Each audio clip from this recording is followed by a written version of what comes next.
Hello friend, आज की इस वीडियो में हम बात करेंगे असिस्टेंट लोको पायलट की जॉब प्रोफाइल के बारे में, उसकी सैलरी के बारे में और उसको मिलने वाली सुविधाओं के बारे में यहाँ पे हम बात करने वाले हैं। इसके अलावा जो अन्य ज़रूरी बातें हैं जॉब से रिलेटेड, उनके बारे में भी यहाँ पे हम बात करने वाले हैं। तो सबसे पहले बात करते हैं एएलपी असिस्टेंट लोको पायलट के काम के बारे में। तो जब भी एएलपी ऑन ड्यूटी करके लॉबी से गाड़ी का चार्ज लेने के लिए जाते हैं, तो यहाँ से लोको पायलट और एएलपी दोनों साथ में ही जाते हैं। ठीक है, उसके बाद गाड़ी का ये चार्ज लेते हैं। चार्ज लेने के बाद में एएलपी का सबसे पहला काम है कि वो हर एक इंजन में एक लॉग बुक रखी होती है। ठीक है, उसमें वो देखता है कि जो इंजन में कुछ प्रॉब्लम है, कोई ख़राबी है, कोई लाइट ख़राब है, तो वो सब उसमें लिखा रहता है। ठीक है, तो जिस टाइम वो लोको चेक करता है तो उसको पता होता है कि पहले से ये चीज़ें ख़राब हैं या ये चीज़ें सही हैं। तो एक बार वो लॉग बुक चेक करता है, सभी टूल वगैरह देख लेता है, उसमें लिखे होते हैं लॉग बुक में कि इतने टूल हैं, वो आपको चेक करने हैं। 4 टूल हैं तो आपको चारों चेक करने हैं कि इतने सिलेंडर हैं, जो आग बुझाने वाले सिलेंडर हैं, तो ये सब उसमें लिखे होते हैं, वो सब आपको चेक करने हैं। और पूरा इंजन एएलपी को चेक करना होता है, वो सब आपको ट्रेनिंग में सिखाया जाता है कि कौन कौन से पॉइंट आपको चेक करने होते हैं। ठीक है, तो वो सब जब ट्रेनिंग में आपको सिखाया जाता है वो चेक कर लेना है। उसके बाद वापस आपको इंजन में आ जाना है और उसी लॉग बुक में अपना नाम और लोको पायलट का नाम आपको लिख देना होता है। उसके बाद जब गाड़ी चलती है तो आपका मेन काम है सिग्नल बताना, लोको पायलट को सिग्नल बताने का आपका मेन काम है।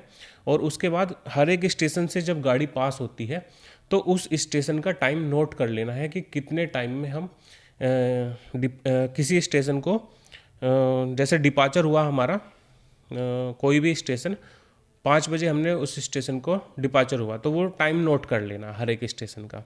ठीक है, उसके बाद मेन काम है कि जैसे भी कोई गाड़ी अगर आपके साइड से पास होती है, सामने से गुजर रही है कोई दूसरी रेलगाड़ी, तो उसको सिग्नल दिखाना है और हर एक स्टेशन पे आपको सिग्नल दिखाना होता है। ठीक है, वहाँ पे स्टेशन स्टाफ भी आपको सिग्नल एक्सचेंज करेगा। ठीक है, तो ये काम है आपका। उसके बाद में जो विसल बजाना, जैसे कि बोर्ड लगे होते हैं WL बोर्ड, जब भी लेवल क्रॉसिंग आती है, फाटक आते हैं, उससे पहले WL बोर्ड लगे होते हैं, तो वहाँ से आपको विसल बजानी है। तो ये सब विसल कैसे बजानी है, किस तरह से बजानी है, इनका सबका एक कोड होता है, वो सब आपको ट्रेनिंग में सिखाया जाता है। उसी के हिसाब से आपको ये विसल बजानी है।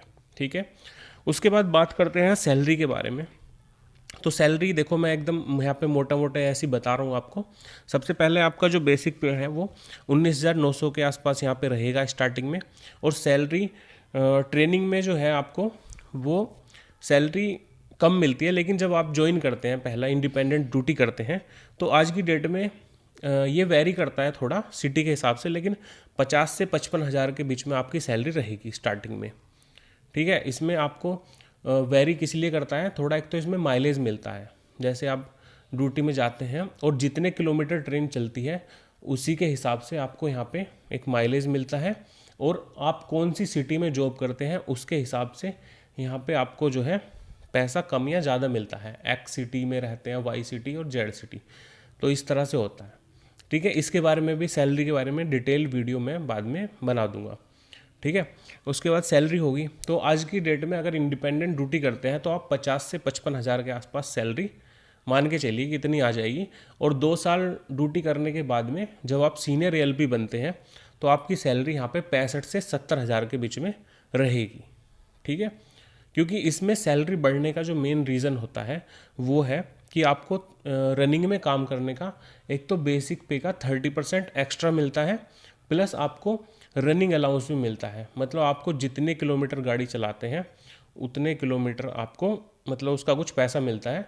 1 किलोमीटर का 3.70 रुपये ऐसा कुछ मिलता है, 3 रुपये 70 पैसे या 74 पैसे ऐसा कुछ है। उतने पैसे आपको पर किलोमीटर गाड़ी चलाने का यहाँ पे मिलता है। इसके बारे में डिटेल वीडियो मैं बाद में बनाता हूँ।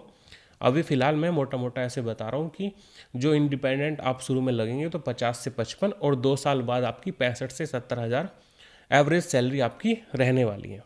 उसके बाद अगर सुविधाओं की बात करें तो यहाँ पे आपको क्वार्टर मिलता है, क्वार्टर की सुविधा है यहाँ पे।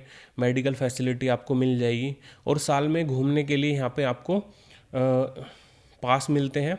आपको, आपकी वाइफ को और बच्चों को यहाँ पे घूमने के लिए कुछ पास दिए जाते हैं, उसमें आप मतलब घूम सकते हैं। ये सुविधाएं हैं। इसके अलावा भी कुछ अन्य सुविधाएं हैं ठीक है। और हाँ, जैसे कि आपके बच्चे हैं, जो छोटे बच्चे हैं, उनको एजुकेशन अलाउंस भी यहाँ पे दिया जाता है।